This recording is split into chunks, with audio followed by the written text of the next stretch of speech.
of our county to the museum. It's just a wonderful match made in heaven. And now we get 80,000 visitors a year who are going to be able to enjoy it.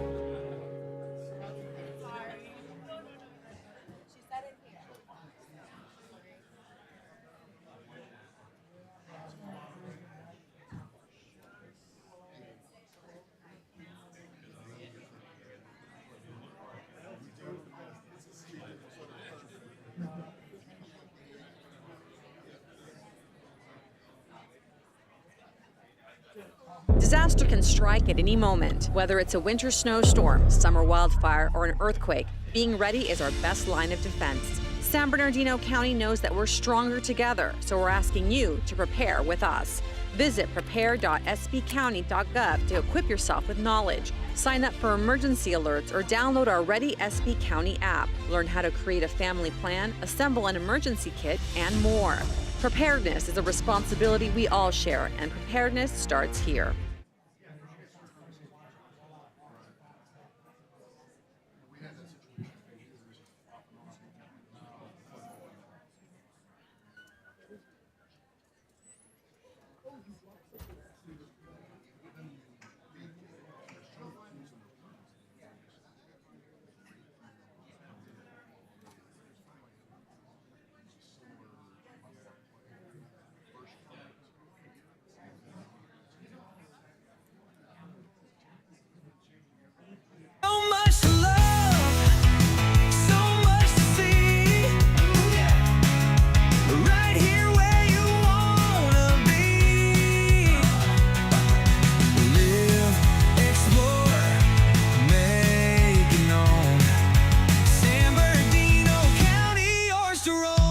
Discover why there's so much to love in San Bernardino County by visiting love.sbcounty.gov.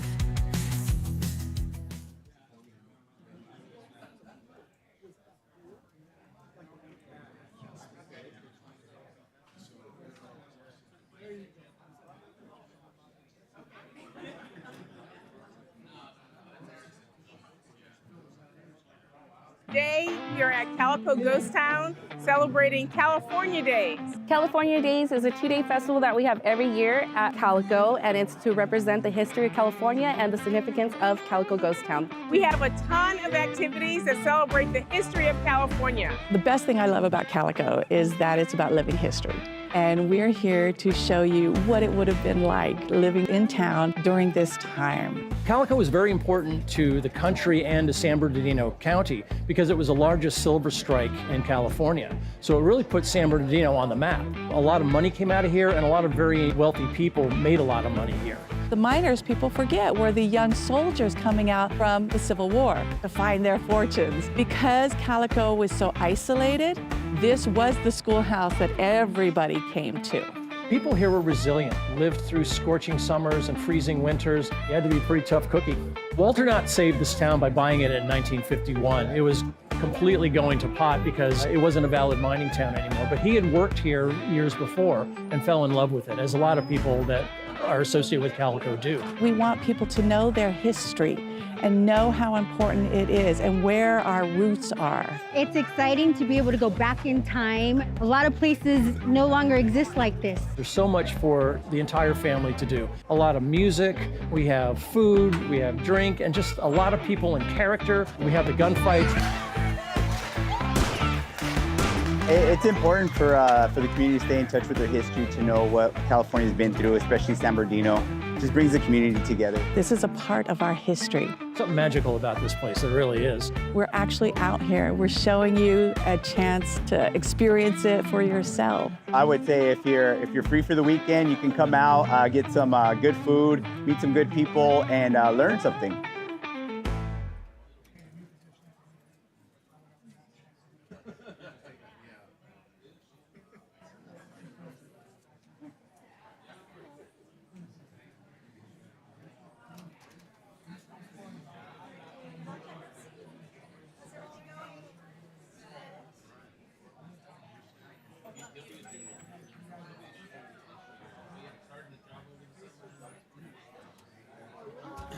How you doing this morning?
During a major disaster, staying informed is crucial. Sign up for the San Bernardino County Telephone Emergency Notification System, TENS, to receive emergency alerts for your area. TENS alerts are sent via phone and text, providing you with critical updates such as evacuation warnings and orders. Simply register with a valid San Bernardino County address. Don't wait until it's too late. Register now at oes.sbcounty.gov. Connect with us, stay prepared, stay informed. Do you own a property in San Bernardino County? You may be owed a property tax refund. To find out if you have a refund, please visit the ATC website at sbcountyatc.gov. On the left side of the website, click Unclaimed Tax Refund Search. You can search for an unclaimed property tax refund by parcel number or street address. For example, if your address is 123 Palm Street, only enter 123 Palm in the search bar. There is no need to enter street, avenue, lane, or any other portion of your address. If you have an unclaimed refund, the bill number, parcel number, situs address, refund amount, and a link to the form will appear on screen. If you don't have a refund, you'll be notified of that as well. To request a claim form, click Form on the left-hand side of the screen, and the refund information will show on the next screen. If the mailing address is correct, click Yes and enter your name, email address, and phone number. If the mailing address is not correct, click No and complete the form, including where you want the form to be mailed. Your request will be processed in the order it was received, and the appropriate claim form will be mailed to the address provided. If you have any questions, please call 909-382-3090.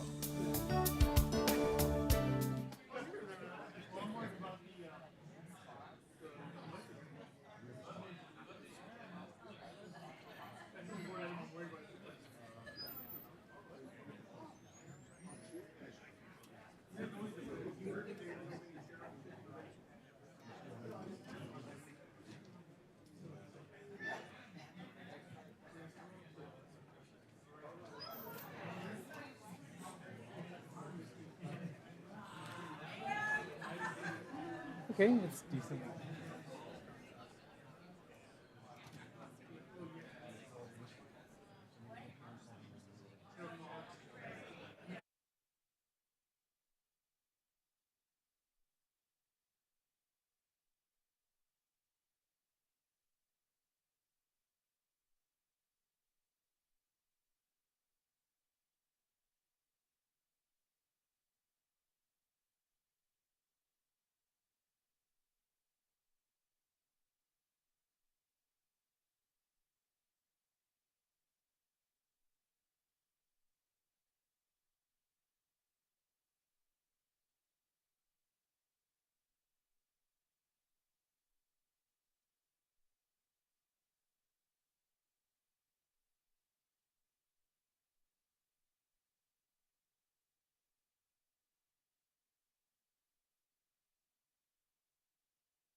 Fentanyl is a synthetic opioid. It's being made in somebody's garage or their home, not controlled. It's 50 times more powerful than heroin and 100 times more powerful than morphine. Stop the Void is a California nonprofit corporation dedicated to educating and raising awareness in our communities about the scourge of fentanyl. We started this organization because I lost my own son, Daniel Puerta, who was only 16 and a half years old when he passed away due to fentanyl poisoning. Due to the stigma of addiction and overdose, most parents feel that this could never happen to them. And I'm truly sorry, but it can. San Bernardino County started with the Fentanyl Doesn't Care, But We Do campaign. Fentanyl doesn't care if you're a mother, a father, a son, a daughter, a co-worker, a friend. It just doesn't care. But we do in the county of San Bernardino, and that's why we created this campaign to bring awareness to the community. San Bernardino County and Stop the Void have partnered together. Come to San Bernardino County website, Department of Behavioral Health, look at all the resources that they have, and make sure that you speak to your children. Numbers just came out for 2022, and it's north of 109,800 drug deaths in the United States. Roughly 77% of all of those drug deaths were due to fentanyl. This is why this message and this campaign is so important. If you think that it can't happen to you, think twice.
As we look at this monument, may we reflect on the memories and lessons of each very precious life, because it is this, our shared story, with all its pain and tragedy, that binds us together as a diverse community of people around our county today, and even with those around our world. May this curtain of courage represent to you that we choose to join you in honoring the lives of your loved ones, our loved ones, and we'll never forget them. December 2nd, 2015 was an unimaginable day for all of us.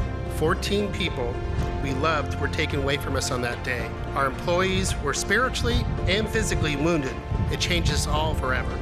Following the attack, the Board of Supervisors formed a memorial committee made up of family members, survivors, first responders, and county staff, so we could build something that would stand forever as a testament to our commitment never to forget.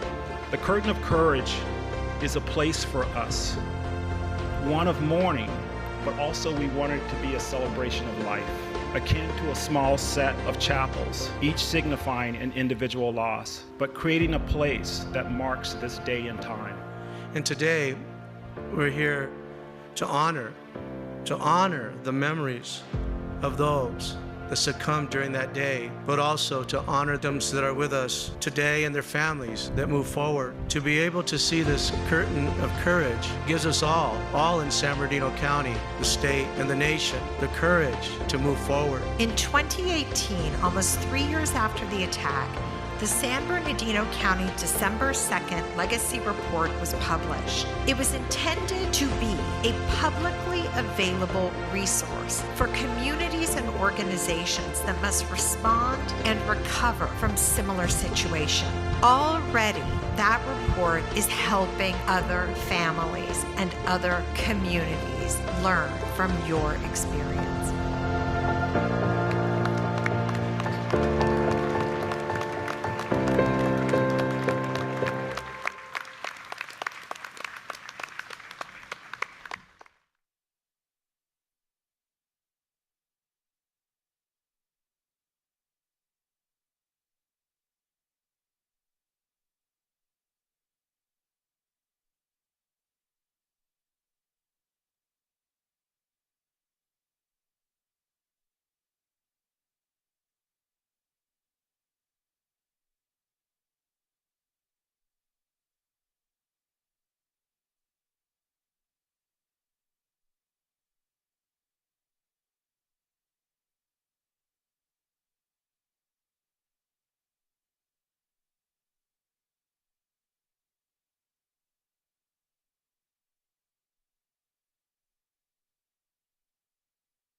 In America's largest county, you can get in touch with our recent history or journey all the way back to our ancient past. Camp, hike, fish, or just relax in diverse natural areas. Get up close with local wildlife, knowing your support makes their rehabilitation possible. And discover how our libraries connect you to cutting-edge technology and out-of-this-world experiences. In San Bernardino County, you'll find every adventure. San Bernardino County, opportunity plays here.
In 2006, my husband and we ended up homeless. We had this piece of property out here in Lucerne, so we moved on to that with our motorhome. And then code enforcement officer, Sherry Road Truck, showed up at our doors. She told us that we couldn't live where we were living because we didn't have any permits. Regarding Sandy's case, the county has codes established and zoning requirements that would prohibit recreational vehicles being used as a residence. The reason why is because we often encounter issues like hazardous utility connections, improper waste disposal, and insufficient protection against the weather.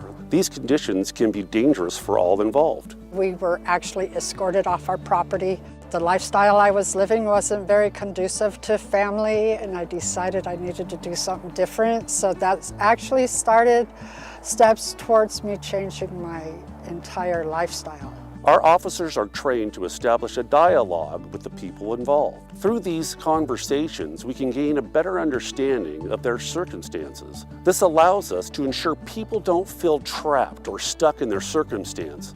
By connecting them with the right resources, we help them take steps towards a safer and more stable living situation. 2008, we got our house.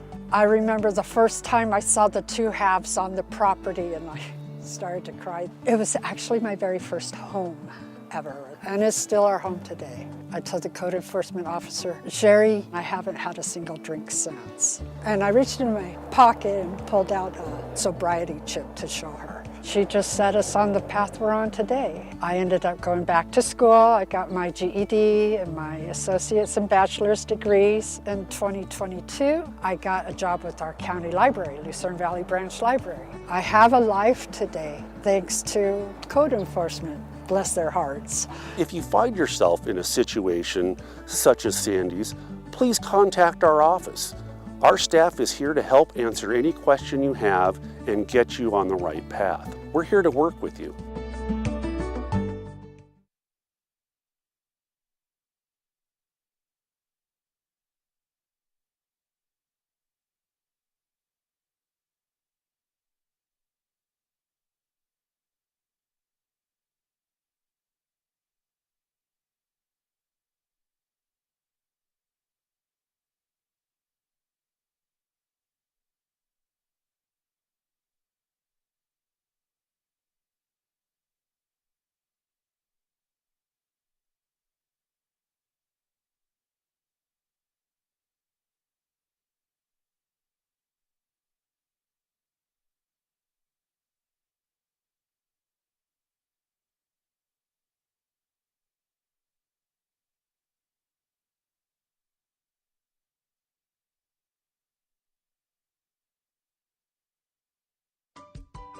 Through the month of March, San Bernardino County Library is celebrating classic characters throughout the county library system. Read Across America is really popular for the first week of March, but we wanted to take that one step further and have a celebration all month long. Today's our special characters event. We're having a party with Frog and Toad. These events make literacy exciting because they just engage the children. For us to be able to have these kinds of activities where, we could check out books to the kids and have fun in that process is so important. Having access to materials is one of the biggest first steps to get people reading. The library is an integral part of the community, and it's educational, it's recreational. We want to let them know that it is fun to be in the library. Bring your family, your friends, your neighbors. They have arts and crafts, they have story time, they have painting, activities for the whole family. Kids can come to the library to have fun, have exciting things to do, come to maybe meet their friends or do activities. Every time we come, I feel like Lila makes a friend, and so we always meet new people in the community. I like coming to the library because they have a lot of good books that are very interesting and spend time with my family. My favorite thing is just the peacefulness when we read our books. It's just so fun. The library is more than just books. It's a place where little kids can come and do a toddler boot camp and shake all their sillies out. And it's such a fantastic thing to be able to provide to the community.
On island time, he'll make it. Good morning, Good morning, everyone. I'd like to call this meeting to order.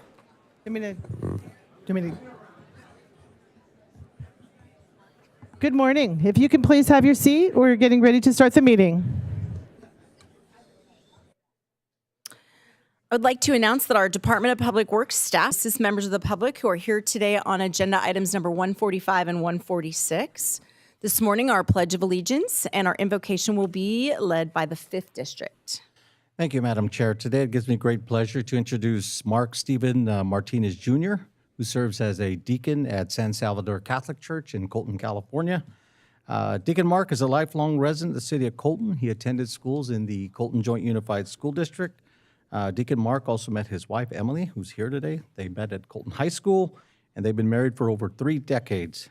They are proud parents of 3 adult sons who also are Colton High School alum.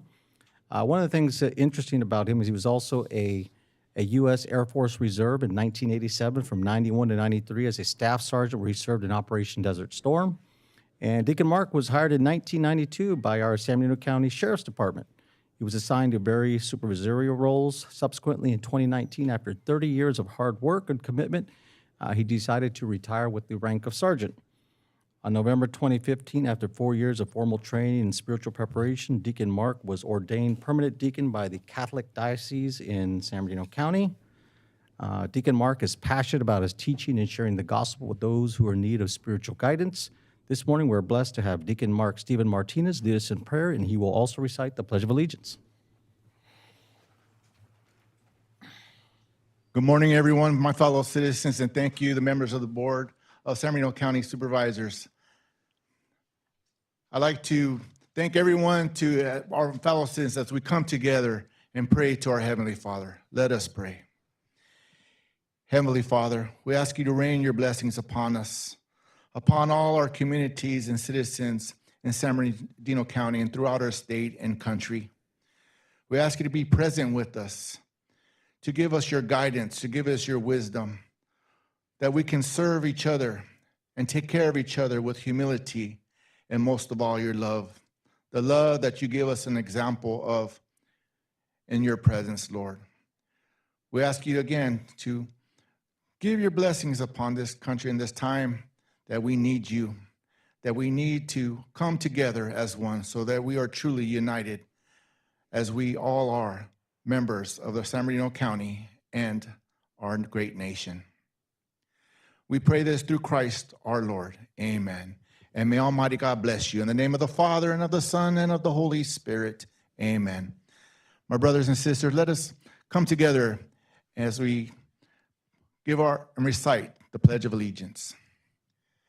I pledge allegiance to the flag of the United States of America and to the republic for which it stands, one nation, under God, indivisible, with liberty and justice for all. Thank you so much. We will now move on to our memorial adjournments. Vice Chair Baca. Supervisor Armendariz. Yes, I'd have one I'd like to highlight. He was a Victorville resident. He was my uncle, Richard Villa, who was born in 1949, passed away on June 1st at the age of 75, a veteran of the United States Army. He was a Vietnam vet. He dedicated his life to public service. He worked for the San Bernardino Water Department from 1971 to 2008, when he retired with 36 years of service. He leaves behind 6 children, 25 grandchildren, and 22 great-grandchildren, and I ask that he be rest in peace. Thank you. Supervisor Cook. Supervisor Hegman. All right. We do not have any special presentations this morning, so we will move on to our reports from County Council. Tom. Thank you, Madam Chair. There are no reportable items from closed session. And reports from our CEO, Luther. Good morning, Madam Chair. Nothing to report this morning. Very good. That brings us to our individual board member comments. Vice Chair Baca. Yeah, thank you, Madam Chair. Just want to announce that through the Omni Transit Committee, which I believe 4 of us sit on, we had the opportunity to offer Omni Ride, which is basically an affordable ride share program that we offer through the Omnitrans, where it's almost like a dial-a-ride or a taxi service or Uber service where you can call. So one of the things that went from 5 days a week to now 7 days a week service. So I want to thank my colleagues for their support on the Omnitrans Committee for the OmniRide program in the unincorporated area of Bloomington. Today in our audience today, we have Alex Anderson and Tara DeNunez. Just want to give a little shout out to them in the audience. We're recognizing them for outstanding service with Confire JPA. Alex, named Dispatcher of the Year, helped save lives by giving CPR during emergencies, and Tara is Supervisor of the Year, improved dispatch quality led by renewal and ACE accreditation. If we can give them a round of applause, congratulations.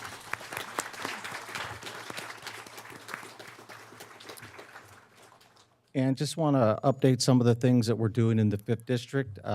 Colton and Ritchie Canyon roadwork, which is a combination between the 3rd and 5th District, with some improvements of resurfacing 7 miles in the Ritchie Canyon unincorporated area of Colton with ADA ramps, crack sealing, and pavement. Just want to thank Public Works for their great work on really raising the bar in our unincorporated areas.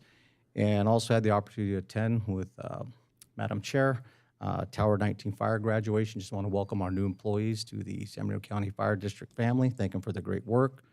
And also attended with my colleague, Supervisor Armendariz, the Children and Family Service Senior Celebration, which was recognizing all those seniors that graduated from high school and that will be moving on, and trying to give them words of encouragement and continue to support them throughout their community. Last week, we had a groundbreaking in Little Third, which is a $4 million project. We received $2.5 million from Congressman Aguilar. He was there present to celebrate the good work that our Public Works is doing to improve the Little Third community.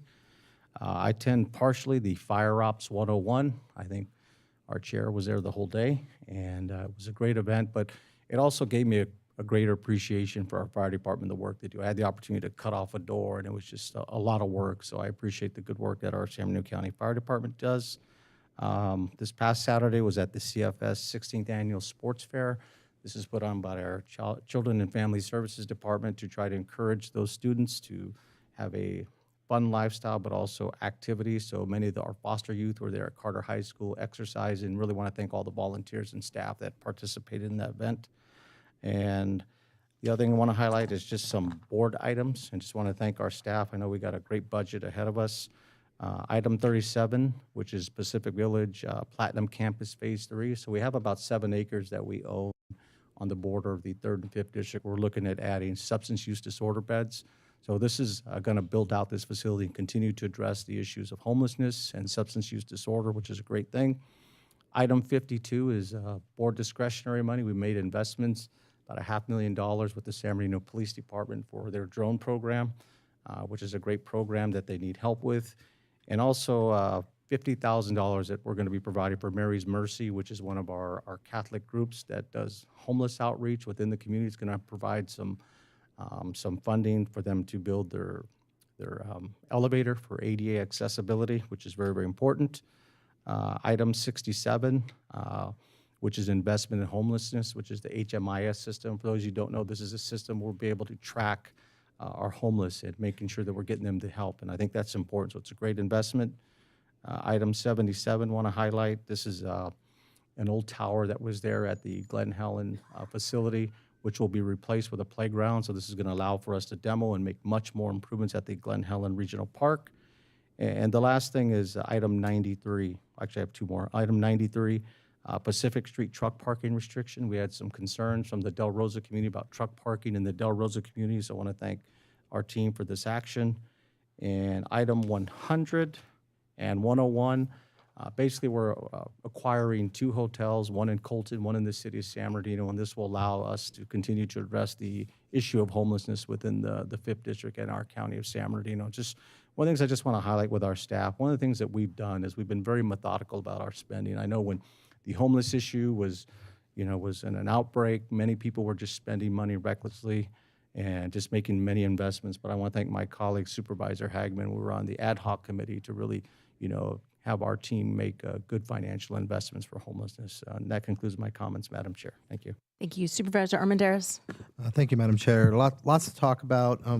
Start with, we had Fontana Days this last week. It's a 4-day event where it's a fair that's hosted to recognize Fontana and It's also used as a fundraiser where they raise all the money that's raised goes right back into the community. The people who work it, who I've been participating with for the last 25 years, we give 4 days of our life up, and then we spend the rest of the year donating money back to the community. We raised over $70,000 for the community in those 4 days, but also with that, we had the Fontana Days run, which I was able to participate in with my family. So we all were able to run that event. And also, we gave Travis Barker, who is a Fontana resident or was a Fontana native, the key to the city, and recognized him for his contributions and his Travis Run nonprofit healthy organization. So we'll be hopefully collaborating with them in the future on health care and health in general. Also, we were able to attend all of Fontana's graduations, and Upland, the city of Upland, we attended their graduation to show support for all our graduating students. I was able to participate in Fontana's, where I got the joy of shaking a couple of thousand kids' hands, which was kind of made my hand raw by the end of the day. Forgot what that was like. And we had a Connex box that we put in Mount Baldy in collaboration with Office of Emergency Services, where we have emergency supplies ready and available at the elementary school up there in the case of a natural disaster, flooding, fires, etc., snow. That has everything from snow rakes to MREs, so that we can just better equip our people up in the mountain areas for the 2nd District. Also, we had a union resource fair where we were able to reach out to all of our labor unions in the county that are affected by the 2nd District and give them county resources and show them all the things that the county have available that could help them, whether it's anything from an expungement to childcare. Last but not least, I was able to participate in the County Fire Ops 101.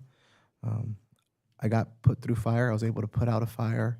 And I just want to thank them for highlighting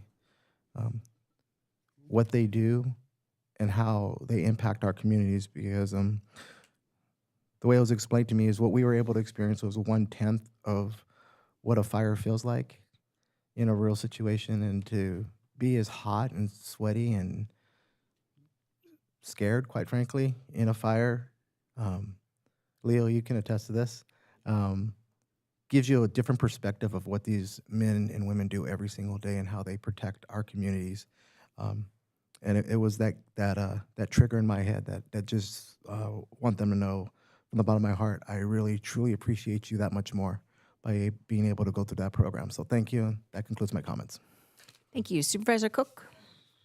I have nothing this morning. Supervisor Hagman?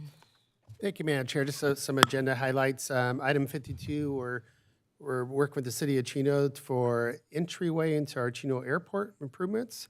Item number 52, we're supporting Upland for uninterruptible power supply units.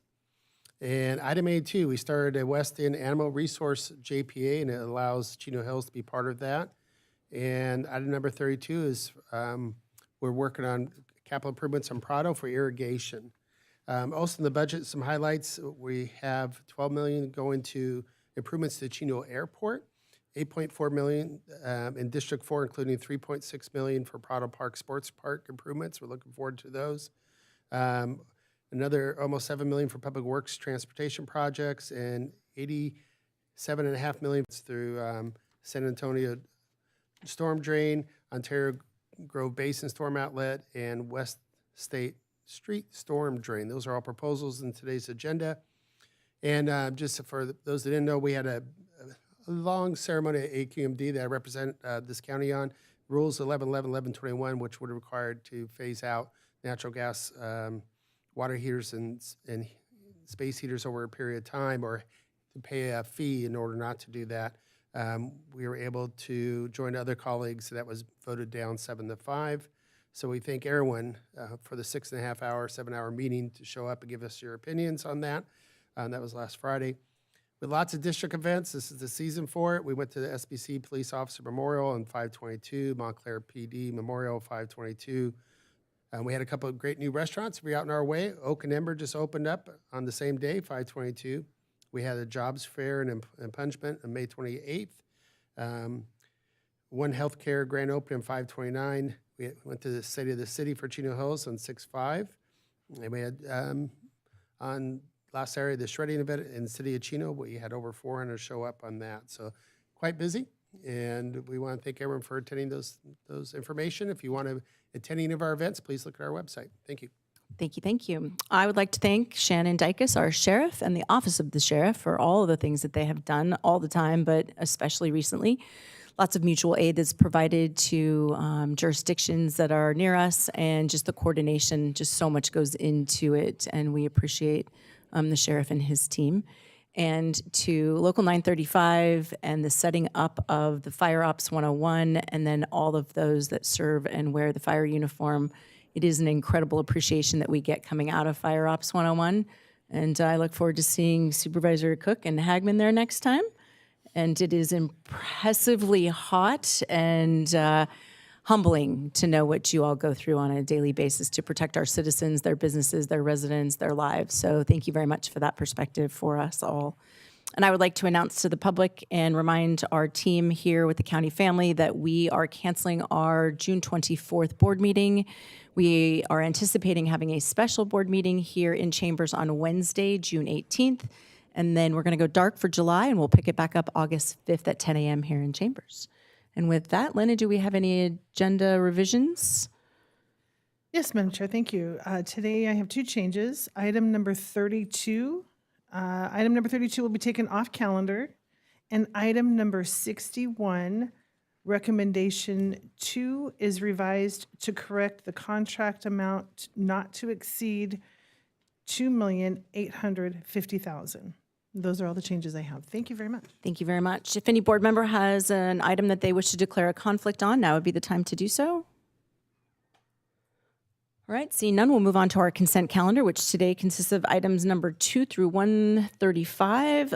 Luther, I would like, while I'm pulling up my readers and looking for public comment, could you speak to us on items number 106 through 109? It's our insurance cost for different insurance carriers that we have and the increased costs on that, just the cumulative total. I know our residents, we're hearing from them, our businesses, it's impacting us at the county as well.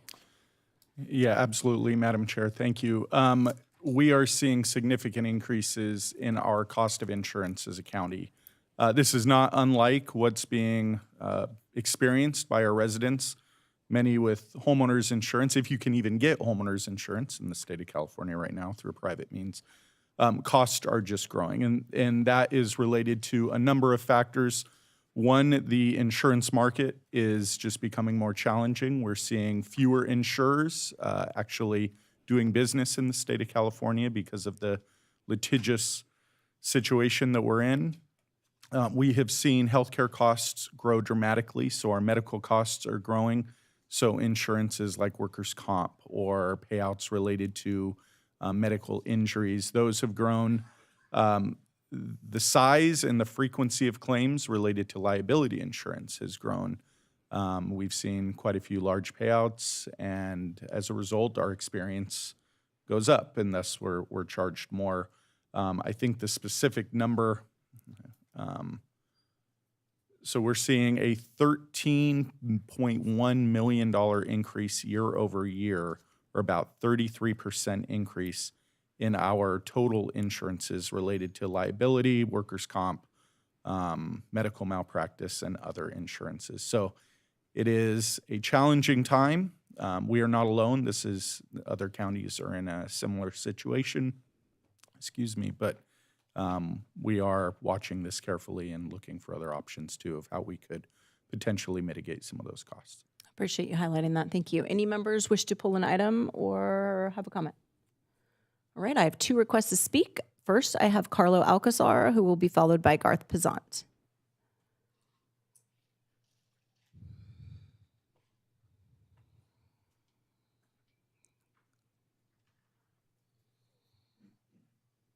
Good morning, sir. Good morning, esteemed guests and board members.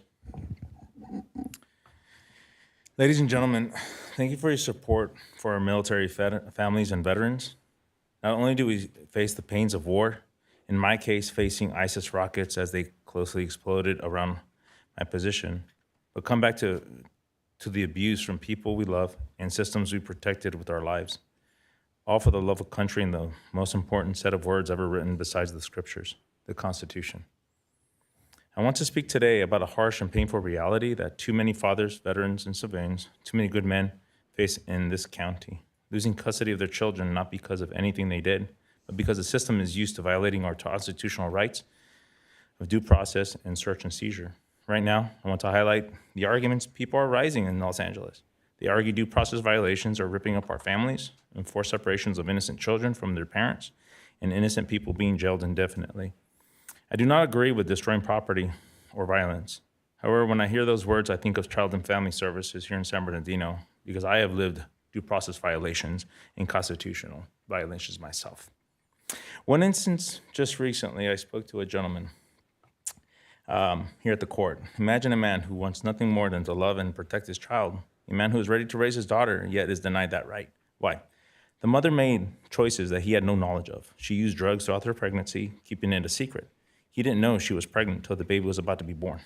And when that child came to this world, instead of support, he was judged. Instead of compassion, he was punished. He is threatened. He was accused of being and charged for failing to protect a daughter he didn't know existed. Failed to protect an unborn child. How's that justice? How's that fair? In some religious circles, they would call it ironic. As the court mediator said to me in July 2024, so clearly, at CFS, a man is seen differently than a woman, and I hope you understand. And let me tell you, the difference destroys families. I understand gender bias. Enough is enough with this hypocrisy. Enough of this double standard. To all the officers and fellow veterans who wear the flag on their uniforms that have to serve these detention warrants based on lies and sacrifice their lives to serve these lies. It's not a matter of if, but when a parent will stand at their doorway, ready to shield their child from seizure, and an officer has to make that choice. I stand with the both of you. And a social worker who knowingly falsifies an allegation to remove a child, placing those two lives at risk, should be prosecuted to the fullest extent of the law.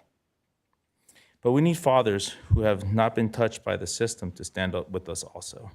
For maybe your son or grandson will face this very agency in the future, as many have done for decades. Thank you. Thank you very much. Garth Pazant.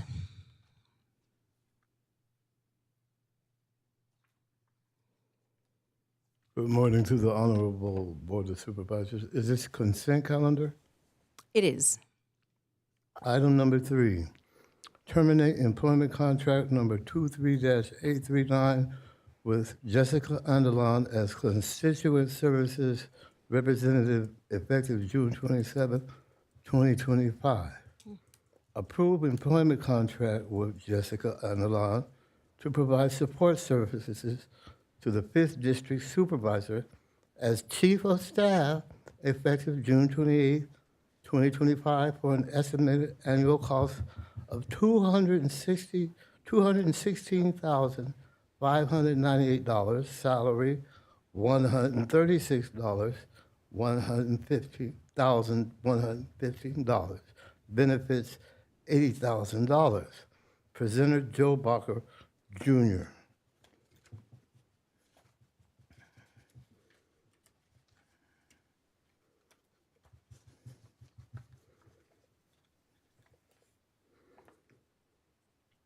Whom is the new Constituent Services Representative, and how do I get the above 5th District Chief of Staff job descriptions? For I experienced vague responses regarding my request. Item 79. Approve amendment number 2 to contract number 23-590 with the town of Apple Valley for the provision of animal shelter services in the unincorporated areas of the high desert region, increasing the amount by $537,209 to $2,284,540 from that amount to $2,821,749 and extending the contract for an additional 6 months or until the close of escrow, whichever comes first, for a total of contract period of July 21st, 2023 through December 31, 2025. Presenter Joshua Dugan. With all due respect, please explain to me what animal shelter services has to do with public health, and how does humankind shelter flesh that can fend for itself in the wild until interrupted by humankind? Item 111, approve agreement with San Bernardino County Superintendent of Schools to provide vocational education programs to inmates at the county's detention facilities. I'll end this because I don't have much more time. The approval is That's time. ingenious. Thank you, sir. Do I have a motion? Thank you, Vice Chair Baca. And the second from Supervisor Hagman. All those in favor? Aye. Any opposed? Any abstentions? Thank you, Madam Chair. The consent unanimously. Thank you very much. Our first discussion item today will be item number 136, which is our 2025-2026 county budget being presented this morning by Matthew Erickson. We are going to have one budget presentation for items 136 through 144, and then we will vote on each of those items separately. Good morning, Matthew. I'm going to open the public hearing. Good morning, Chair, members of the board. I think Luther's going to start us up today, Well, and then I'll jump right in. I should probably let Matthew do this. He's the expert here. But yes, this is our actual public hearing, our hearing for the budget, presenting the 25-26 recommended budget. Next slide, please. So our topics today will cover our county's fiscal strategy just briefly. We'll talk again about the budget process and how we've gone through it this year, some of our funding priorities, the recommended budget overview, and then the attachment B, which is any changes that have occurred subsequent to the budget workshop that took place a few weeks ago. Next slide, please. So if you just click on that, thank you. So again, just reiterating what our county's fiscal strategy is when it comes to budgeting.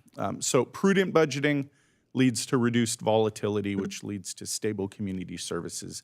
That is the goal that Matthew and I tackle and lead and put in front of us as we approach the budget. Our goal is to sustain services to the public. We see some other jurisdictions that like to introduce volatility into how they budget. They're very aggressive with their budgeting. What that leads to are reductions in services some years when times get tough, or reductions in ability to fund certain things. We have been fortunate through the board's direction and through our budgeting approach and just the financial stability of the county in general to have a process that has allowed us to stabilize community services for years now. That means a stable workforce. That means staff who feel secure in their jobs, that they aren't at risk of a layoff. That means staff who stay and staff who want to come here. And we're seeing our vacancy rates begin to reduce. We see good services provided to our public and just sound financial decision-making and financial stability in general. So next slide, please. This is our 25-26 budget process. I'll turn this over to Matthew here at this point to walk through what our process has been and then some of the specifics of our budget. All right, thanks so much, Luther. Again, good morning, Chair, members of the board. I'm Matthew Erickson, the CFO for the county. I did want to take a quick moment just to thank several people that have worked really hard on the budget. As you all know, it's a pretty extensive process that we have here for the county. Our department heads, our department budget staff work really hard on preparing their budget and individual budgets. That makes its way up to my office. I have a bunch of finance analysts that review everything, and it goes up to my deputy executive officers to review as well. I wanted to give a quick shout out specifically to Robert Saldana. He's kind of the budget officer for the county. He really helps oversee the entire thing along with Abigail Grant. She's a central budget coordinator, so she helps put all these wonderful documents together for you. So I just wanted to thank staff for that. Jumping into the budget process itself. So it really does start before February. It starts, really October, November of timeframe. But when we really get going is the February timeframe. It's opened up to our departments to begin inputting budget into our budget system. But then we begin to have presentations in front of you all in March. And so we had our first budget presentation to you in March, at the end of March. This year, we went over some financial overview, the economic environment that we're seeing for the county as a whole.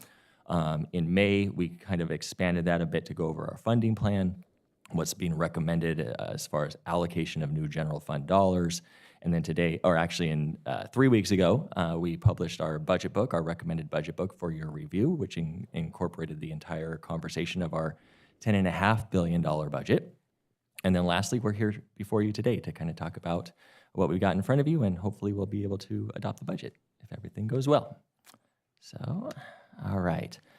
So as I mentioned, in May, early May, we talked to you a little bit about the recommendation on allocation of new general fund resources. That was $205 million investment, mostly one-time funds that we were asking to do, 15.6 million of ongoing resources we were recommending to allocate. At that time, the stock market was not looking so hot. The month of April was a really rough and volatile month from a market perspective. And that led Luther and I to recommend an additional $25 million to be contributed towards our retirement reserve. As many of you know, our retirement costs or our pensions are funded a lot by investment earnings. And so when there's market losses, that ends up increasing the cost to the county.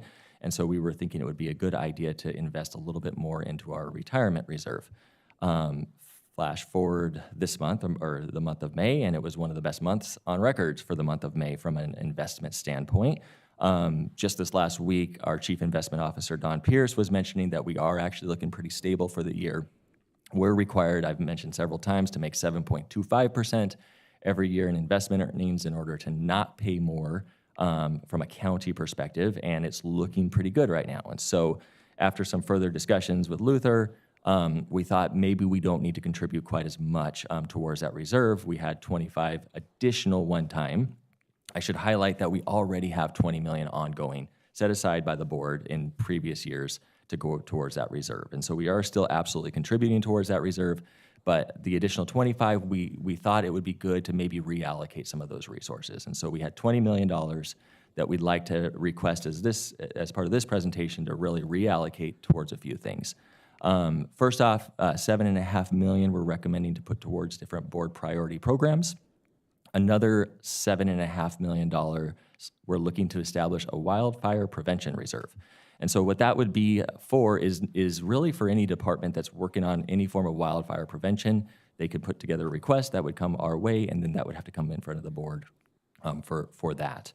In addition to that, we are recommending $3 million to go towards an infrastructure reserve that's already been established by the Board of Supervisors for road improvements. And then lastly, $2 million towards a community services upgrade reserve. We already have that reserve outstanding. It's just $2 million more for that reserve. And so that's the reallocation that we're looking to make as part of a bit of changes to our county priorities. In addition to that, there was $500,000 that was set aside for Chamber of Commerce tourism. We're actually recommending that $150,000 of that be able to be used for just a little bit broader purposes, but still for tourism within the county as well. So those were just some changes that we wanted to quickly go over with you from what we had talked about last May. Is there any questions on that?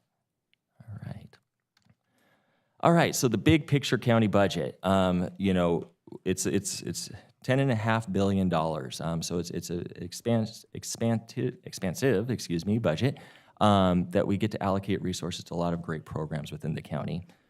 When it comes to what we're looking at for the year, I think I have discussed already that it's not quite as big of an increase year as you would normally have, what we've had at least the last few years. We're actually seeing an overall decline of about $200 million, 2% budget decline overall for a wide array of reasonings. As you'll see, if you look at the far right corner, there's a lot of ups and downs. To go over some of the larger increases in particular, on a percentage basis, our community revitalization group is really what's going up the most from a percentage basis, not dollar, but percentage. It's going up about 36%. This goes towards helping a lot of our most vulnerable populations. This is our Office of Homeless Services, our Community Development and Housing Program. They have some additional resources, specifically our Office of Homeless Services is increasing their budget by about $45 million for housing creation, rental assistance, services for folks that are in encampments, improvements in the health status of the homeless population, and it's really coming about from an array of state and local resources that we have. In addition to that, our medical center, we have the county hospital, so Arrowhead Regional Medical Center is seeing some increases overall, $164 million, and that's for various services that they have, including increases for internal medicine, medical imaging, and cardiology, amongst several other things. So those are some of the larger increases that we have. When it comes to declines, that are offsetting the increases, we're seeing a reduction of $125.9 million towards our capital improvement program. That in particular, that does fluctuate year to year, as big projects fall off, meaning completion of projects. Based off of cash flow, we might have a little bit less. So that decline is a decline, but it's just really representative, more cash flow for the year. In addition to that, we have the incredibly descriptive other funding, which is a decrease of $263 million. We like to throw a lot in there, so I apologize. But what I wanted to highlight is that reduction is really indicative of what we've been talking about, because this is a lot of our general fund resources that we have. We have contingencies, we have contribution to reserves, we have a set aside of the general fund budget. And we've been talking about, in the May budget hearing that we had, we talked about how we're not recommending quite as much this year as compared to prior years. It's not a bad thing. We are still recommending quite a few things, but it's a little bit more muted as compared to prior years. And so that's really all you're seeing in that is there was we've had several years of quite a bit of one-time money that we've been spending. And so we don't have quite as much this year, although there's, again, a good hefty budget that we're working to expend. So that's really what that represents. If I could just jump in, Matthew, one thing I wanted to note here, if you look at the bottom line, the budgeted staffing, this is the first time in years that we are actually slightly decreasing staffing. It's so insignificant, I'd really call it flat. But I had been asking staff, just given the economic situation that we're in, to really look at whether or not we can hold the line with the budgeted staffing that we have and not add staffing significantly. So I want to applaud our departments for staying true to that and being able to come in so that overall as a county, we're really coming in flat with staffing. We're not growing our staffing here. Since the pandemic, I'll put you on the spot, Matthew, roughly since the end of COVID, how many positions have we grown? I believe almost 3,000. I was going to say 3,300 positions in the last 3 to 4 years. That's huge growth. Now, we are not unusual with other counties. They've all seen growth. But we really wanted to stem that and make sure that we're filling the positions that we have versus adding new. Of course, where there's need for new positions, we're recommending some additions, but we're also recommending some deletions of unneeded vacant positions. So kudos to really all departments that work to rein this in and allow us to look at this closely going forward. I'm actually going to go to the next slide because we can actually really highlight what Luther was just discussing in one of our recommended changes. So I've already talked a little bit about some of our recommended changes compared to what we published in the recommended budget book. I'm going to actually I'm going to go ahead and go backwards because I want to just highlight really what Luther just said. So, for example, on our staffing adjustments right now, Human Services Administration is asking for 7 additional children and family services positions. They're there to assist in management in high-profile child welfare cases. They asked for 7 new positions, but what they're doing is they're offsetting that by the deletion of 11 vacant positions. And so that was really the approach of a lot of departments is, when they're asking for new positions, it's, hey, can we reorganize within our budgets as a whole in order to accomplish those? So that's just a good example of what Luther was just discussing. To go now backwards on some of the budgetary adjustments, a few just minor things. The sheriff's budget is requesting to use the county's existing body camera implementation reserve, about $1 million towards body cameras in their system. This is money that's already been set aside by the board. I've already talked about county priorities, just those reallocations that I was just mentioning a couple of slides ago. And then finally, for land use services, a real simple change. As part of the recommended budget, we had $75,000 going towards code enforcement enhancements of new general fund dollars. Just rather than general fund dollars, we thought it would be a good idea to use the community concerns reserve that's already an existing reserve that we have. So that was a recommendation. And then lastly, I talked about the Human Services Administration, and then for my office, the County Administrative Office for Finance, we're looking at one position for my office in particular to frankly support me. We're looking at adding, with your approval, an Assistant Chief Financial Officer position. Any questions there? All right. Lastly, any questions that you may have, Luther and myself are here and available, but we also have department staff that are representatives that are available as well. Any questions? It's a Herculean effort. Thank you very much. You, the department heads, all the staff that support you. There are folks in the audience I wanted to highlight today. We are able to do great things at the county through partnerships and collaboration, and Loma Linda University Health is one of those. We have our Child Assessment Center and the Resiliency Institute for Child Advocacy, known as RICA, and they are supporting vulnerable populations in support with Child and Family Services, and they are part of our budget allocation today. So I just wanted to recognize them and thank them for their partnership, for Dr. Sikkema and Dr. Young, all that you do. Any other comments or questions, Luther? Can I just make one comment? I'd be remiss if I didn't thank the board and your staff. Your staff ask a ton of questions. We appreciate that. It is a lot of work, but it keeps us honest. Thank you for that. It helps us get good feedback.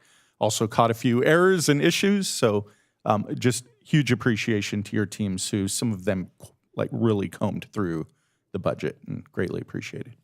Thank you. I have two requests to speak.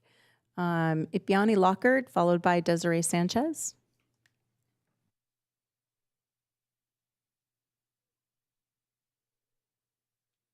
Not yet. Okay. There we go. All right, definitely. Hello, my name is Ipiani Lockard. I am a community organizer on behalf of Interfaith Movement for Human Integrity, and I'm also a part of the IE United Coalition. First and foremost, I want to say thank you for the investments that you're making in our healthcare, as well as addressing our unhoused population with the 45 million.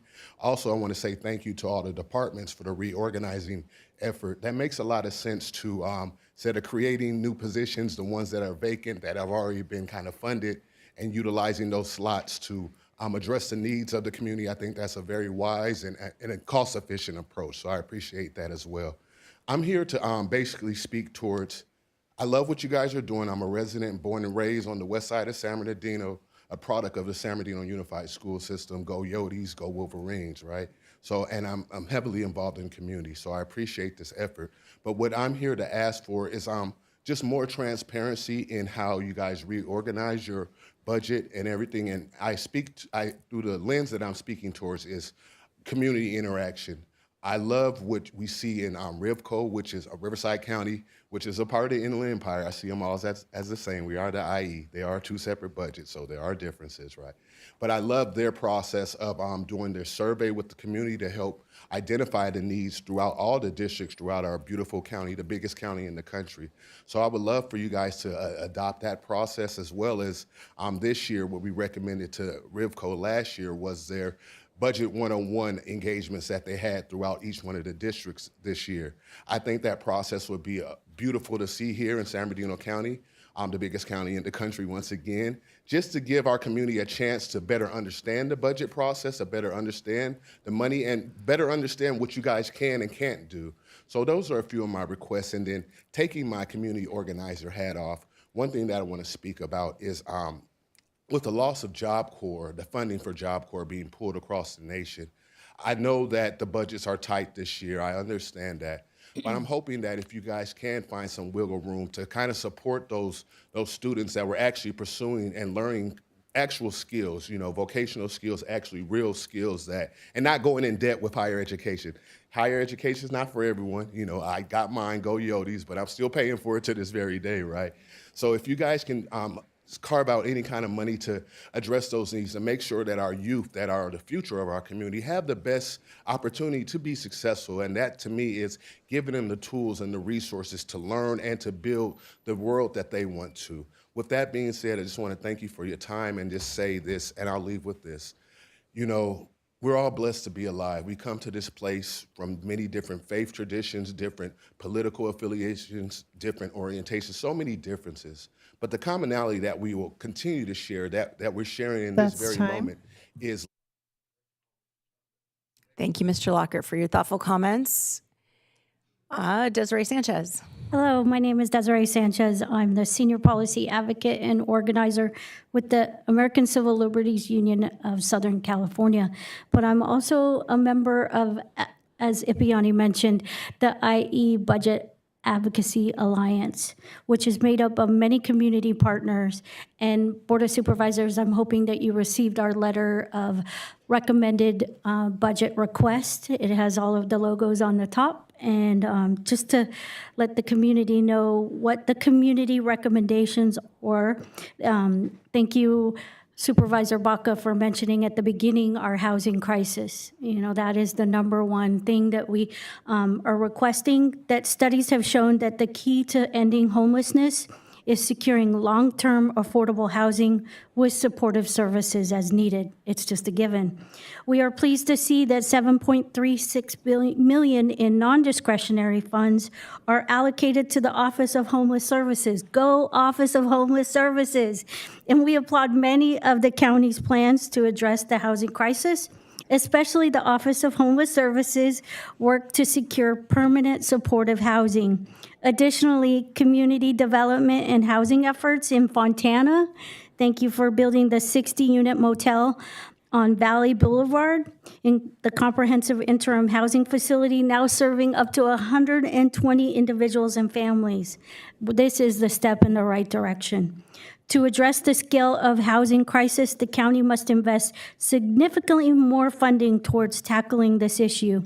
Of the approximately $1.6 billion in discretionary general funding available for fiscal year, only about 0.04% is allocated to the Office of Homeless Services, which oversees housing and program support unhoused community members. So we're asking for an increase in that. You know, people wonder what's the difference between discretionary and non-discretionary. Discretionary allows our Board of Supervisors in our districts to decide where that funding goes. Non-discretionary usually is allocated already by the federal government or the state. So again, thank you so much for allowing us to put in our letter of recommendation. A final thing is with the political atmosphere right now, we're asking you to support all funding to not go to supporting ICE and making sure that ICE stays out of San Bernardino County. Thank you so much. Thank you very much. That's the last request to speak that I have, so I will close the public hearing. Thank you, Vice Chair Baca, for the motion. I'll second with a comment, if I may. Please. Matthew, I just want to thank you and your team and Luther for keeping us on a steady track. I've been here over a decade, and we haven't had a lot of ups and downs because your department really much plans for things. And like our previous speaker spoke, a lot of these funds are categorical, and that it stays within there. We had, over the last few years, a lot of federal money that came in that's no longer here. And we still have a stable budget. And so I appreciate all the work you put into it. I really like the process that we've had. This has been out for several months. Lots of opportunity for the public and everyone else to take a look at over the 3 or 4 months you came out the original budget for. So we appreciate that transparency going all the way. So thank you. Thank you, sir. All right, I have a motion and a second. All those in favor? Aye. Any opposed? Any abstentions? Thank you, Madam Chair. With that, item number 136 is passed unanimously. Thank you very much. Item number 137 is our 2025-26 budget for Big Bear Valley Recreation and Park District. I will open the public hearing. I do not believe that I have any requests to speak. Any board member comments or questions? Hagman moves. Thank you for the motion, Supervisor Hagman, and the second, Vice Chair Baca. I will close the public hearing. All those in favor? Aye. Any opposed? Any abstentions? Item number 137 passes unanimously. Thank you. Item number 138 is the 25-26 budget for Bloomington Recreation and Park District. I will open the public hearing. I have no requests to speak. Any board member comments or questions? Agnew moves. Thank you for the motion. The second, I will close the public hearing. All those in favor? Aye. Any opposed? Any abstentions? 138 passes unanimously. Thank you. Item number 139 is our 25-26 budget for the board governed county service area. I will open the public hearing. I do not have any requests to speak. No. Agnew seconds. Thank you for the motion. And the second, I will close the public hearing. All those in favor? Aye. Any opposed? Any abstentions? 139 passes unanimously. Item number 140 is our 25-26 budget for San Bernardino County Industrial Development Authority. I will open the public hearing, and I do not believe I have any requests to speak at this time. Correct. Thank you Agnew for seconds. the motion. And the second, I will close the public hearing. All those in favor? Aye. Any opposed? Any abstentions?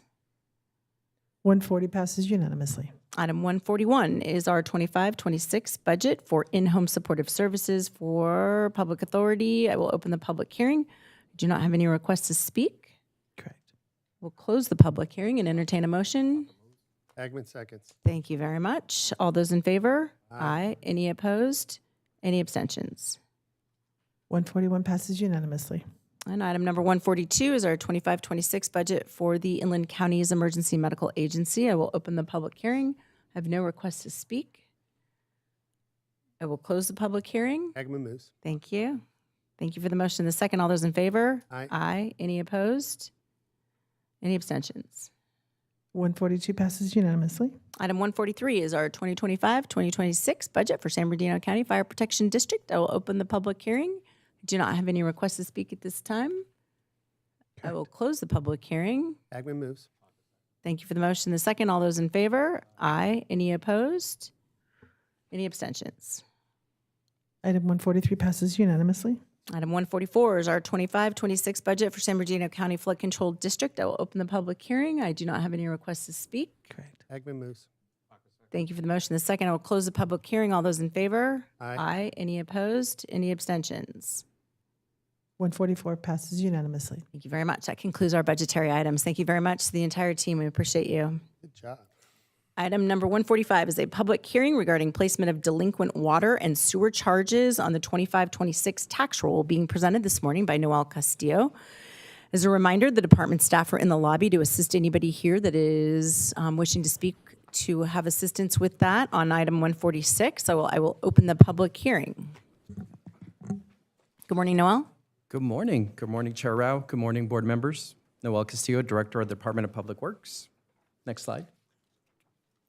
Special Districts provides water and sanitation services to a total of 13 service areas, CSAs. There are 5 water only, 6 sanitation only, and 2 water and sanitation combos. Any water or sanitation account 60 days delinquent as of May 1st are added to the county tax roll collection. Collection of delinquent charges supports fiscal solvency for the service areas, ensuring revenues for the operation and infrastructure maintenance of each separate system. The total number of delinquent water accounts is 182 out of 8,431, which is an average delinquency rate of 2%, a decrease of 7% from last year. The total number of delinquent sanitation accounts is 699 out of 8,711, which is an average delinquency rate of 8%, a decrease of 11% from last year. Next slide. All CSA's bills are mailed on a bi-monthly basis for a total of 6 cycles annually. To mitigate delinquent fees, Special Districts notifies customers of their delinquent accounts by completing the following actions. Before applying delinquent charges to the county tax rolls, regular bi-monthly bill mailed, 30-day delinquent notice mailed with past due messages and late charges applied, 45-day final notice mailed. For water only, 60 days service disconnected, 7 days prior to disconnect, customers receive a customer phone call and/or a red door tag if unable to reach customer by phone. Sanitation only, 90-day intent to lien notice mailed, including payment plan option. Special Districts mails a hearing notice letter prior to May 23rd, 2025 to notify property owners with delinquent accounts of the hearing. In addition, all attempts by customers to contact Special Districts by phone or in person regarding the delinquent water and sanitation charges are actively offered a payment plan option.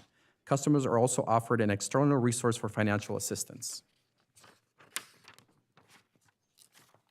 If the delinquent amounts owed are still outstanding on August 13th, special districts will submit a final list of accounts to the county to collect funds through the property tax roll. Any delinquent fees resolved by August 13th will not be added to the tax roll. Next slide. I'm sorry, previous slide, slide 4. Currently, there are a total of 681 delinquent accounts through March 2025, with approximately $596,000 in unpaid fees. This equates to a 5% delinquency rate, which is the lowest initial delinquency rate we've had in the last 4 years. It is important to mention that historically we have found 25% of delinquent accounts are resolved before the final list is submitted to the tax collector's office in August. Special District's customer service staff are in the rotunda available to answer any questions the public may have. This concludes my presentation. Thank you very much. I believe I have one request to speak.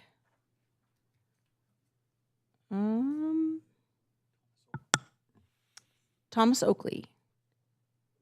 Good morning. Either podium on either side, you'll have 3 minutes. When you have 30 seconds left, it'll flash orange, and then when you're done, it'll flash red. It will orange and it will flash red. Okay. Here I go. I have to print it out.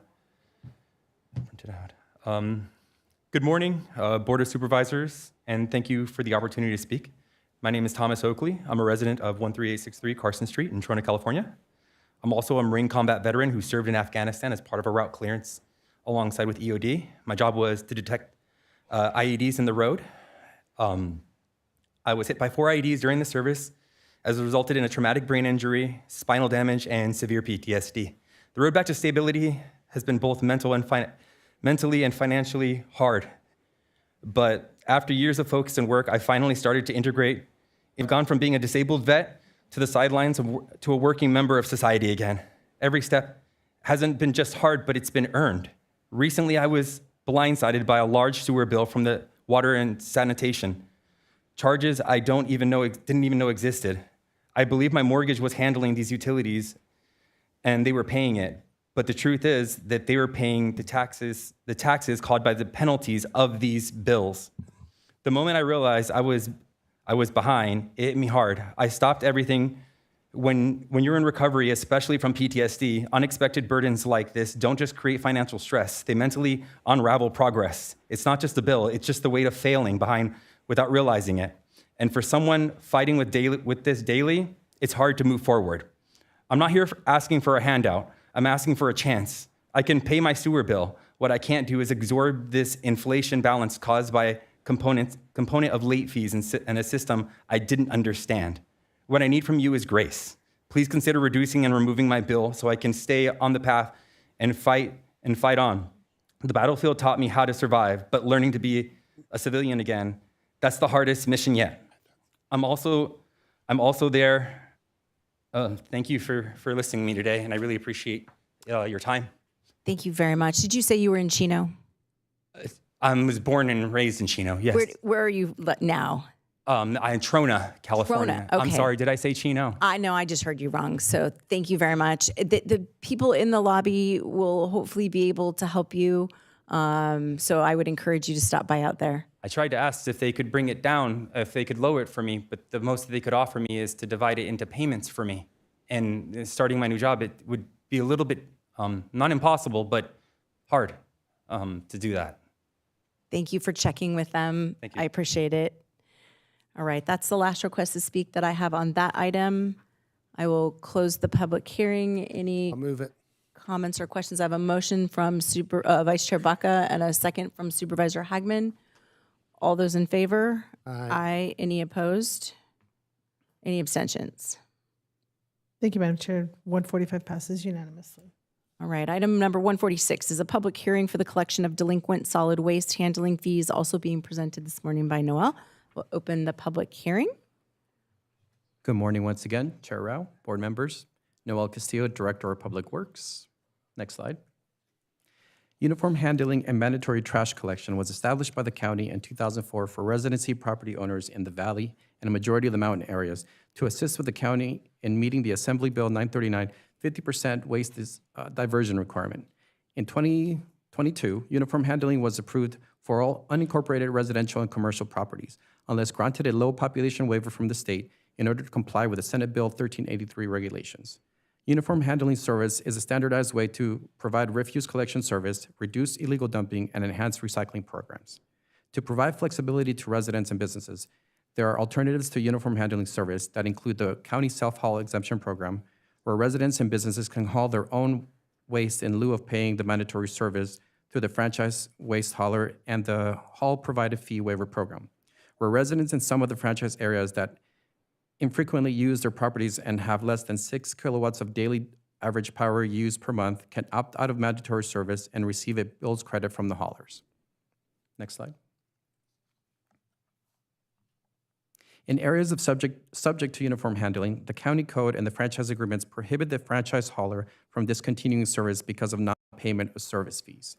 The accounts that are unpaid for 90 days or more become delinquent, and the fees are considered a debt to the county that are subject to collection through property taxes or as lien.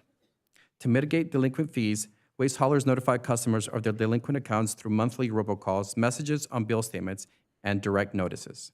The county generated a hearing notice letter that was mailed out by the waste haulers prior to May 23rd, 2025, to notify the property owners with delinquent accounts of the hearing and the option to pay any delinquent fees by August 13th to avoid the fees going on their property tax bill. If the delinquent amounts owed are still outstanding on August 13th, the waste haulers will submit a final list of accounts to the county to collect funds through the property tax roll and liens, and will be recorded against the properties. Any delinquent fees subject to the lien process that are resolved by August 13th will not be added to the tax roll. Next slide. Currently, there is a total of 6,614 delinquent accounts through March 25th, with approximately $2.6 million in unpaid fees. This equates to about a 9.64 delinquency rate. This is the lowest initial delinquency rate we've had in the last 15 years. It is important to mention that typically we have found that as much as a third of delinquent accounts are resolved before the list is submitted to the tax roll collector's office at the end of August. Next slide. This concludes my presentation. County staff and the hauler are in the rotunda available to answer questions to the public that they may have. Thank you very much. I have one request to speak from Bernardo Rodriguez. Good morning, sir. Good morning, ma'am. My name is Bernardino Rodriguez. I'm a U.S. Army disabled veteran. I'm here to talk on behalf of I incurred a trash bill from a house that I own in Barstow that's empty. My experience was I had a tenant in there. They were evicted. And then after that, Bertec Waste started a trash account under my name without my authorization. Ever since then, which is approximately from January to today, I've been sent a bill for services that I haven't requested, as well as that I'm not even creating, I guess, trash. Just to give you some statistical numbers, County of San Bernardino has approximately about 755,367 homes. If all those homes had a $100 trash bill, that accounts to $75,536,700 a month that the trash billing company, which is the uniform company, which is Bertec, is collecting a month. If an average of 10%, which the gentleman just said it was approximately 9.64, Bertec is collecting $7,553,670 a month from homes that possibly are not producing any trash. To me, I think that's an unequitable position to be, because I happen to be one of those individuals that I'm being charged. First, I was added to I guess, a service that I didn't request. After I sent in the proper documents to cancel the service, to stop it temporarily, to stop it permanently, like the code states, I was ignored by Bertec. Now, just a simple rationale. If I call the light company, they start a service. If I call the light company to stop the service, they stop the service. If I call the gas company to start the service, they start the service. If I call the gas company to stop the service, they stop the service. I can continue going this way, but when I get to Bertec, I don't call them to start the service, they started a service. Then I called them to stop the service, and they won't stop it. Because according to them, I have to pay a trash bill no matter whether I produce trash or not. Again, this is not assisting the San Bernardino County residents that are on a day-by-day basis living from dollar to dollar. I think this rule needs to be changed because here I have all the documents of when I requested a temporary as well as a permanent stop, and the Bird-Tech Trash Company just ignored me. So I'm requesting that my bill be taken out of this list because I haven't produced any trash. And if I do, you can see in this documents that I sent Bird-Tech's, That's time. I have receipts where I've paid. Thank you very much, sir. You can give it to the clerk outside. Thank you. All right, that is the last request to speak that I have on this item. I will close the public hearing, bring it back to the board for comments, questions, motion. Thank you for the motion, Supervisor Hagman, and the second, Vice Chair Baca. All those in favor? Aye. Any opposed? Any abstentions? Item number 146 passes unanimously. Thank you very much. Item number 147 is a public hearing for the formation of County Service Area Number 70, Zone R15A, Landers Campsite, being presented this morning also by Noel Castillo. Before I open the public hearing, are there any property owners in the proposed zone who wish to file a written protest? If so, they must be filed with the clerk now. All right, I will open the public hearing. Ready. Good morning again. Last item, I promise. Next slide. As part of the development process, Land Use Services and Public Works are requiring the developer to widen and grade the existing dirt road. To fulfill this requirement, the developer has requested the formation of a special district that will provide road grading, operational and maintenance services on Sunburst Street. This ensures that the future road maintenance is funded and managed in a sustainable manner. Next slide. This proposed district formation was initiated when the developer contacted Public Works Special Districts to request the information for a new subzone to fund grading and ongoing road maintenance services on Sunburst Street in the unincorporated community of Landers. There is one private parcel with direct benefit from the proposed road maintenance services. As required under Proposition 218, a notice was mailed on May 12, 2025 to the property owner declaring the intent to form the new subzone and establishing June 10th, 2025 as the date for public hearing. Next slide. The proposal before you today requests the board to conduct a public hearing pursuant to Proposition 218 and for the property owners of the assessor's parcel number 0631-201-680000 located between Adele Lane and Sunburst Street within CSA 70 R-15A regarding the proposed service charge of $4,892 per parcel beginning in fiscal year 26-27 with an annual inflation adjustment of up to 3%. Determine if a majority protest exists to the formation and consider approving the formation if determined no majority exists. If the new subzone is formed, consider accepting the executed waiver and consent and proceed with the mail ballot election. Clerk of the board is in receipt of the mail-in ballot. If the election is successful, certify the election results and establish the annual service charge for the property with the County Service Area 70 R-15A Landers Campsite. Next slide. This concludes my presentation. Thank you very much. Any board comments, questions? All right. I will close the public hearing and ask Madam Clerk if we have any majority protests. Not that I'm aware of. We do not. Has the department received any protests? Okay, we did not receive any for the clerk of the board either. All right. Having received no protests, I will entertain a motion for recommendations 1 through 4, including acceptance of the property owner's signed waiver and consent to expedite the election process. Thank you very much for the motion, Supervisor Hagman, and the second, Vice Chair Baca. All those in favor? Aye. Any opposed? Any abstentions? Recommendations 1 through 4 pass unanimously.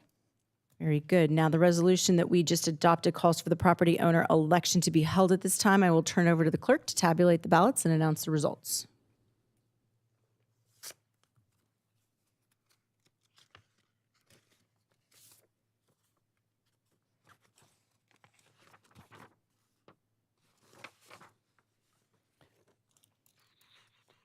Thank you, Madam Chair. With that, the vote is unanimous, positive, so we can move forward with the rest of the actions. Very well. I will now entertain a motion for recommendations number 5 and 6. Hagman seconds. Thank you, Vice Chair Baca for the motion and Supervisor Hagman for the second. All those in favor? Aye. Any opposed? Any abstentions? Thank you, Madam Chair. Recommendations 5 and 6 pass unanimously. Thank you very much. Thank you very much, Noel. Item number 148 is a public hearing to consider annexation number 212 into the Community Facilities District number 94-01, City of Hesperia for fire suppression services being presented this morning by Deputy Chief Martin Cerna. Good morning. Before I open the public hearing, are there any property owners or persons registered to vote in the CFD who wish to file a written protest? If so, it must be filed with the clerk now. Seeing none, I will open the public hearing. Good morning, sir. Good morning, Madam Chair, Board of Supervisors. Luther, on behalf of Fire Chief Dan Muncie, I'm here presenting. As you mentioned, my name is Martin Cerna, Deputy Chief of Operations. The item before you today is the Floyd Family Trust is developing an assessor's parcel as numbered on the slide. It's a 10-acre parcel near the intersection of Caliente Road and Joshua Street in the city of Hesperia into a commercial property. The city's conditions approval required the developer to annex into the Community Facilities District number 94-01, Hesperia, for the purpose of financing ongoing fire suppression services. The project annual amount of revenue from the special tax on the APN will be approximately $2,402. The developer is the sole owner of the property and has executed the necessary forms to request the annexation, and in order to expedite the approval of the annexation, waives mailed ballot voting and election-related requirements. Are there any questions? No questions. I do not believe that I have any requests to speak. So I will close the public hearing and entertain a motion on recommendations number 1 and 2. Hagman seconds. Thank you, Vice Chair. And the second, Supervisor Hagman. All those in favor? Aye. Any opposed? And I was an affirmative, by the way. Thank you. Any abstentions? Thank you, Madam Chair. Recommendations 1 and 2 pass unanimously. Thank you. The resolution that we adopted calls for a landowner election within the CFD to be held at this time, so I will turn it over to the clerk to tabulate the ballots and announce the results.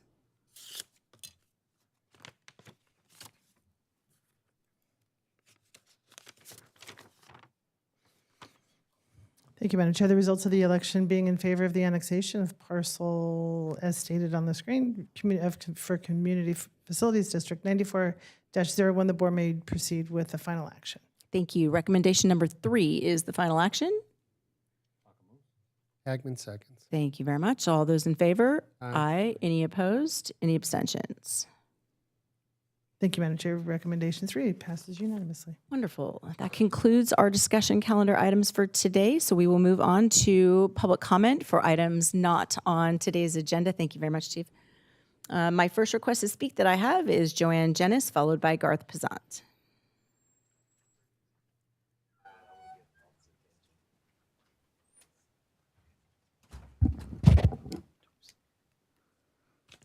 Good morning, Supervisors. Yes, I'm back. Today I'm here to acknowledge and show my appreciation to those representatives and staff members from the county, my city, the LEOs, and the homeless outreach teams that have been providing assistance or guidance through the process of trying to help my son. He's one of those homeless individuals you hear about who continues to refuse help. It's been exactly 3 years ago today that we sadly had to serve him with a restraining order due to his erratic behavior caused by the meth and fentanyl drugs he was using.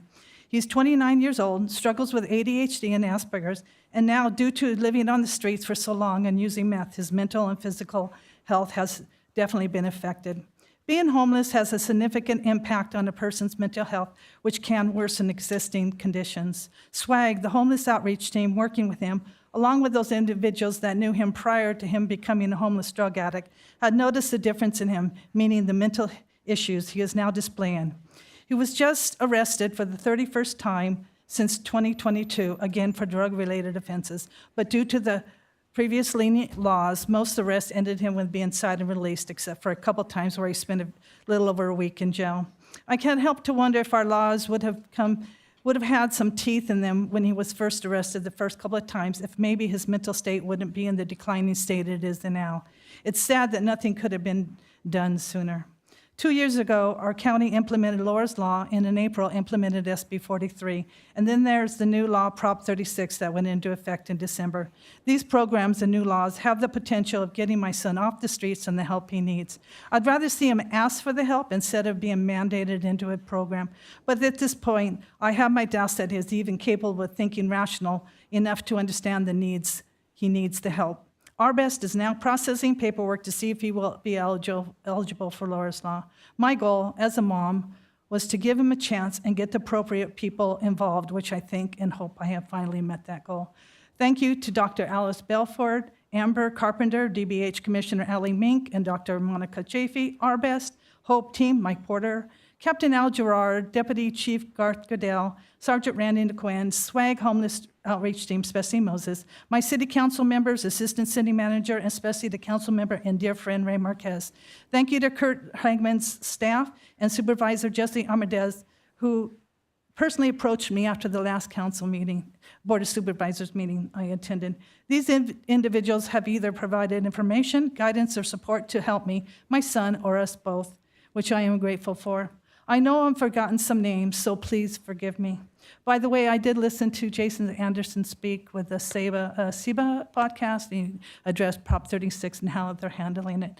I just see so many homeless people out there, and I'm wondering who's advocating for them, and will they eventually get the help and That's off time. the street? Thank you. Thank you very much. Garth Pazant, followed by Carlo. The psychologist has taken the place of God. Mere humans, Jung, Socrates, Freud, Hippocrates, Socrates, Aristotle, Hindu Vedas were given references by court of law. Detainees, convicts, penal code commitments, and involuntary committed are trapped in institutions by way of psychological evaluations to lead to legal violations that have no lawful merit. The above moral and mental capacity authorities deny the existence of a God-given human owner's manual that clearly spells out the sources of moral and mental decay behavior. I call that all courts must employ the latter means to release all penal code, welfare, and institution code violators whom have not reoffended for violent causes. District Attorney Investigator Gomez has failed and refused to honor a Freedom of Information Act request. It is my intent to file a federal lawsuit against the San Bernardino County District Attorney unless Officer Gomez is severely disciplined. Let the cards and the dominoes fall where they may. Officer Gomez failing to give up critical information makes him accessory to fraudulent misrepresentation, conspiracy to cover, tampering with evidence, and obstruction of justice. Officer Gomez is subject to be prosecuted. It is alleged that retired investigating officer Ronald Whitmer, ID 50343 of the San Bernardino Police Department, has conspired with retired Sheriff John McMahon to commit treason in tampering with evidence and failing and refusing to execute a search warrant on the United States Social Security Administration for the cause fraudulent concealment in behalf of China, in which is alleged to operate the OCC under and over the United States Treasury. Extensive evidence was submitted to the San Bernardino former sheriff, whom allowed breach of records. Evidence is available upon request. The California State Bar officers of the law have committed the ultimate crime. They have gobbled your money for themselves. Now these magistrates and attorneys must answer to the United States Supreme Court and Jehovah God himself. I told you not to let the House Negro do your accounting nor your bidding. Now you must suffer the outcome. Thank you very much. Carlo, followed by Karen Reich.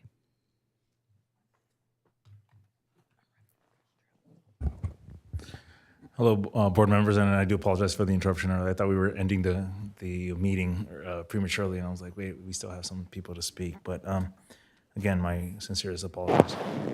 Mr. Snook, I know where we can save some money. Let's be proactive, or we can keep another lawsuit like the 6,000 kids suing the county taxpayers for false allegations and placement within known abusers. Today, I stand before you to talk about something deeply troubling that affects the very fabric of our families. Right here in our community, I'm talking about CFS. The theologian Dietrich Bonhoeffer, writing from a Nazi prison, observed a profound truth. Against stupidity, we are defenseless. He argued that stupidity can be more dangerous of an enemy than malice. Because of where evil can be exposed, against stupidity, reason falls on deaf ears, and actions are performed by very smart people. But because of what CFS supervisors demand from their social workers, as seen in the $7 million award of a CFS whistleblower for retaliation, they break the civil rights in very stupid actions that cost the taxpayer millions of dollars. But in Mr. Bonhoeffer's time, it cost millions of lives. I see Mr. Bonhoeffer's chilling insight reflected in the bureaucratic walls of this very own San Bernardino County Children and Family Services.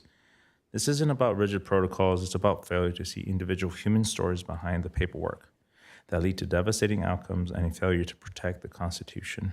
Whatever your race or creed, I fought and I put my life on the line for those civil rights. We hear far too many stories right here in San Bernardino of CFS social workers who manipulate facts, misinterpret statements, and even falsify allegations. The very commandments we're taught, the foundation of our moral code, explicitly state, you shall not bear false witness. Yet, with our tax dollars, we permit the very people charged with protecting our children to betray this fundamental tenet, which in turn jeopardize the lives and well-being of our sheriffs and law enforcement as they serve these detention warrants. I tell families to forgive our law enforcement officers for they do not know that they're being manipulated. Jesus himself was a victim of false witnesses, and we, the citizens of San Bernardino, stand by. And ignorant to the torture of despair, the lies inflicted on our neighbors who are forced to be silenced by those our taxes support. Are we just the crowd that stood by and watched? No, I'm like Simon, Veronica, and the wailing women trying to help carry the burden because our families are being crucified by false allegations. I cannot do it alone. Who else has the courage to stand for due process and the integrity of the process? We can do a lot better. Thank you. Thank you very much. Karen Reich, followed by Teresa Willingham. Hello. It says in the Bible, in Micah 7:5-6, it mentions that a man's enemies can be his own household members. That's how CPS was able to get my grandkids from me. They still haven't come home to family. We were supposed to get them 2 days before their birthday on May 10th, which was May 8th. We still don't have them. Nancy Schaefer served in the Georgia State Senate after 4 years of viewing the ruthless and unsparing actions of Child Protective Services, also called CPS. She wrote a scathing report called The Corrupt Business of Child Protective Services. This is not to say that there are not those children in wretched situations who need to be removed. There are, and we would agree. But today I'm talking about the children removed from their homes intentionally for profit. Children are seized from their families due to the federal aid from the Safe Adoption Families Act. It offers financial incentives to the states that increase adoption numbers. Dana Faulkner, SSP, social service practitioner of Child Protective Services, was responsible for removing my grandkids along with as social service practitioner supervisor Betty Thompson Larkin, who was also present. They removed my grandkids from me through the help of my sister. When she got me over to her house, I have a big house. I have a big property with gates. I trusted her. She knows I have dogs, that they would have never gotten past my dogs or my gates, but because there was no reason for them to be removed. how do court documents called minute orders get changed? How does social services, how do the workers' names get placed on all the paperwork back to the beginning of the case when they didn't come onto the case till 6 months after that? Nobody can answer me that question. Maybe one of you guys could, because nobody else can. Not even Jeannie Zepeda, who's the director of Children and Families, she doesn't know either. So I'd like to know how this happens. How do children get taken from homes that there was no need for it? They weren't in danger. They weren't in harm's way. They were with me, their grandmother, and I will continue to fight for their return, and I won't stop until they come home to family. Thank you. Thank you very much. Teresa Willingham. Board of Supervisors, I represent the faith-based communities in San Bernardino County. Primarily the inner city is what my concern is. What I want to say is that according to King James Bible, 2 Chronicles 7:14, it says, "If my people, which are called by my name, shall humble themselves and pray and seek my face and turn from their wicked ways, then will I hear from heaven and will forgive their sin and will heal their land." This is God's response to us right now. We need to be obviously open to God's calling on our heart. He's letting us know that all these changes are coming to pass because we have a hardened heart. We need to be open to God's love, and we need to recommend that things be done to help the homeless in our community. The people in the community, in the inner city, need water. Even if you put water fountains, it would be fine. They need water available. There's a lot of addicts that are overdosing in the street. They have no water. They have no access to Narcan, nothing. The medical teams don't make rounds at night. I don't see anybody out there. I'm on the streets at nighttime. I'm out there. Okay, boots on the ground is what I'm trying to say. I don't see anybody up here so concerned that they can spend their time at night to look at their community. We live here. We trust this company. We trust this environment. This is San Bernardino County. We love our county. And just because 5 o'clock doesn't, it doesn't end the violence. The people in the street are really angry. They hear all about, the resources that are being available, but they don't see it. You guys we're here. They don't see it. When it comes to one-on-one, I see children out in the street. I see more women now on the street. And these are some that are pregnant, eating out of garbage cans. Is that fair? And a lot of them have no food. They have no place to even go to the bathroom. The services are not provided for them. There's no porta potties. There's no garbage cans. If they have anything to put their waste, there's no place to put them. Okay, so I'm just saying, it's not good. I hear in the meetings sound great. You have all these wonderful funds in these organizations, but it is not enough. And the violence and the abuse that the people are being, they're being accosted, the women are being molested every day on the street, but we don't see it because we don't want to see it, okay? Even some of the disruptions that I'm seeing is coming from the police department. I have a lot of faith in San Bernardino County Police. I find them really loving and kind and supportive, but there are services that... Thank you very much. That is the last request to speak that we have today. Our meeting is adjourned. As a reminder, our June 24th meeting is canceled. Our next regularly scheduled Board of Supervisors meeting will be August 5th here at 10 a.m. in Chambers, and we are anticipating a special meeting on Wednesday, June 18th at 10 a.m. here. Thank you.